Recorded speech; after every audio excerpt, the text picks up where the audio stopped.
What is going on, everybody? Luke here, and today's video is going to be a short video. What I want to go over is it worth having an Amazon loan?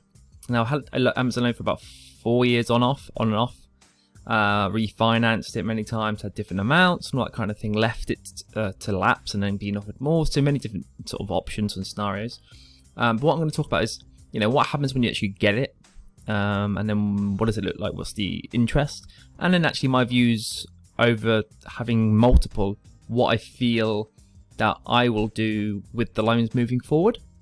So obviously what you can see here on Seller Central, you'll randomly get a lending box pop up, in this case 30 grand.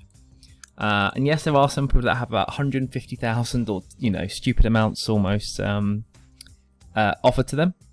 And the reason I think mine doesn't ever go up too crazy is because yes, my year-on-year sales go up, but unlike other sellers, I am not so worried about the continuous progression from, say, January to, so for example, normally my Q4 sales would be so much greater than my Q1 sales. Of course, the system and the algorithm may not, will potentially go, oh look, his sales have dropped, and so therefore we won't, either we won't offer him one, and actually that happened recently.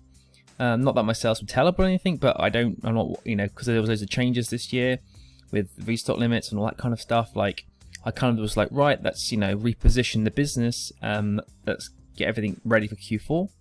Because, by the time you got to like March, April, and you realize, there's so many things going on, minimum order quantity, seller fulfilled prime, taking the buy box with loads of things and all that. I was like, let's focus on other areas of interest besides Amazon, or similar things, and that's just focus on Q4, because I look at everything in a longer term plan. But obviously Amazon would have seen my sales dipping potentially, or not as prolific as last year. Well, obviously, not that it's not possible, but because it clearly is. I know many sellers that are doing amazing, but I won't worry too much about month to month, even quarter to quarter. It's more about the full picture, like a year, over this time next year, that kind of thing.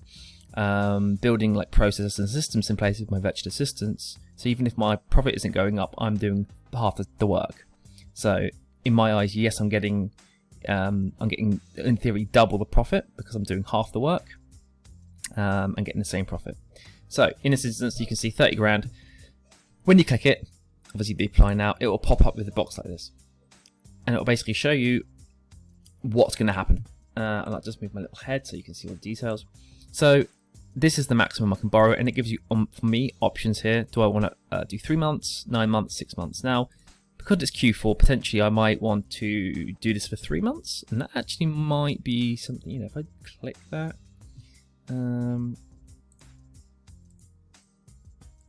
That's weird.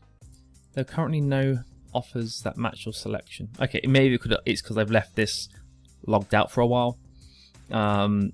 It's actually not showing me up-to-date information, but let's just leave it on the default 6 months. So what you can actually see here, it tells you all the APR, monthly repayments. Obviously that would come out of your balance. If you've got any issues, you can obviously email.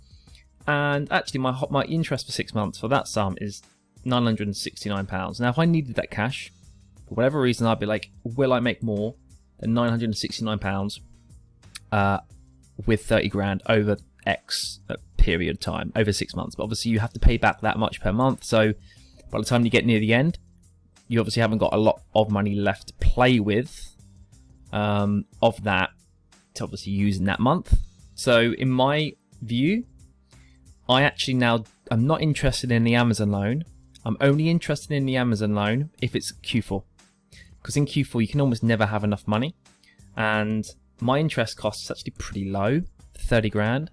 And it can change. The percentage can be completely different for every account, so just bear that in mind. You may find that it's just not, if you're getting 150 grand offer and it's 4 or 5 grand, it's like, well, if I don't need that money, or I don't need any of it, you're probably not going to be benefiting from any action there.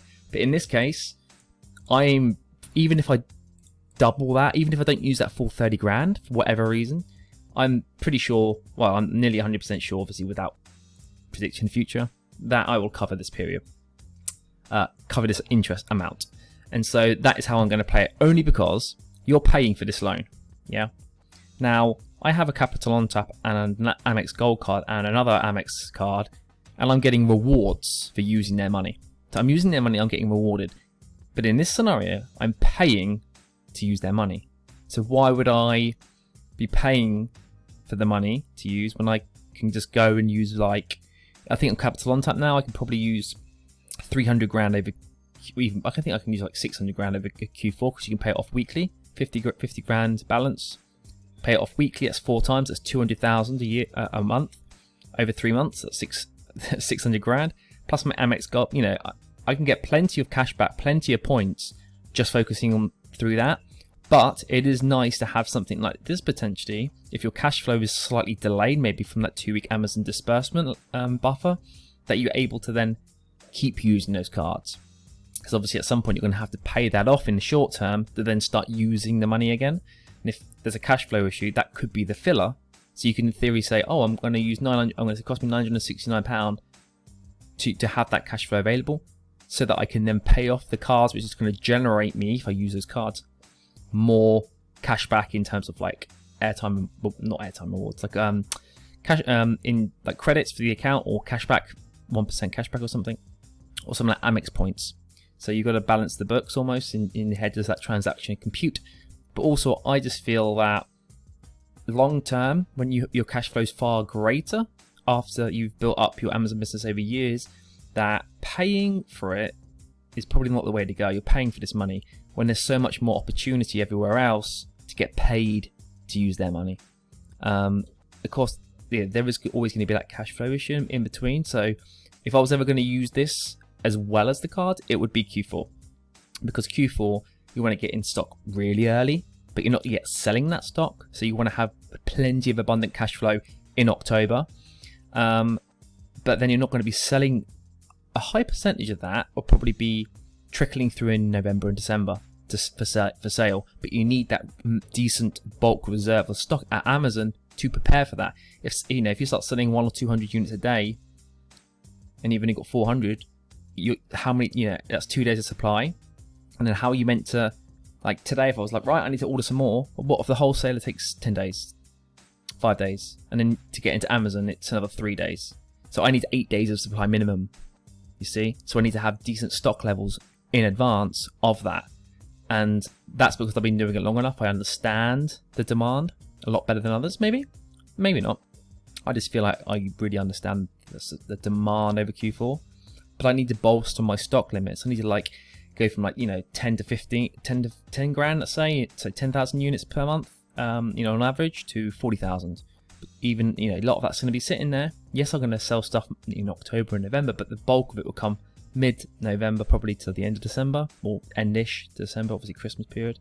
And so I want to have enough supply. I want to have enough supply of stock ready to go, but it's going to be after held. So this is going to be enough facilitated to add an extra layer to making sure I'm optimizing that full cycle, from bank accounts to cards to retailer to wholesaler to and then we get paid back out, and then we cycle that through again, and then paying this back off.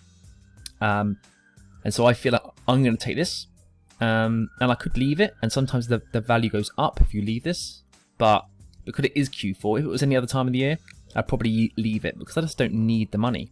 I don't need to be ramping up my stock levels for Q4. It's pretty, stable and predictable a lot of the year. Of course, you want to grow the business, don't get me wrong, you want to grow, but the opportunity is so great in Q4 that this is the way I'm going to play it. And I used to play it similar with other things, like there was like iWalker and stuff that are just crazy stupid interests, but it could be viable for the short term, and it's just filling that short term cash flow issue potentially. And also sometimes I'm like, well, it's better to have more cash flow than not. So am I willing to pay £969 for the gain of I may be able to spend 30 grand, which could bring me in 10,000, for example. If you really feel like, I've got 100 grand in the bank, or 200 grand on credit cards, then there's probably no point for this, because you just got plenty of cash flow, and there's no point paying for something that you don't need, because long term it's just burning through cash is not necessary. And so long term, I feel that this is something I will potentially phase out taking. But it doesn't mean they're not going to offer you new ones that you may need in the future. But I just know the more that you don't take, I have heard that the more that they may decide that they're not going to offer you them. And I actually wasn't offered one after my last loan. Probably because my sales weren't consistently going up this year, because it's been a bit of a tough year. Not that they weren't good, they were, but it's but from last year it hasn't been going. Like, I haven't doubled last year, you know, last May, June, July. I've been focusing on, you know, I need to sort everything out because of all the issues that I mentioned earlier. And so I wasn't pushing the growth as much because I didn't need to grow too much. You know, I'm already like on course for probably $1.5 million this year, which is more than last year. But the growth compared to the previous years is just not as big. So obviously it looks like potentially I'm slowing down, or I'm not focusing on it, and so that could then play a part in the algorithm offering me a loan. So I'm going to leave the video there. It is 10 minutes, not that short, but I squeezed all the information I wanted to into the video. So any questions, let me know. Again, not financial advice. I'm not a financial advisor. This is just how I'm going to be playing it. If you're a different size business, you may want to tackle this differently, because it may play a different role in potentially what it could do for your business. So anyway, leave it there. Any questions, let me know below, and I will see you guys on the next one.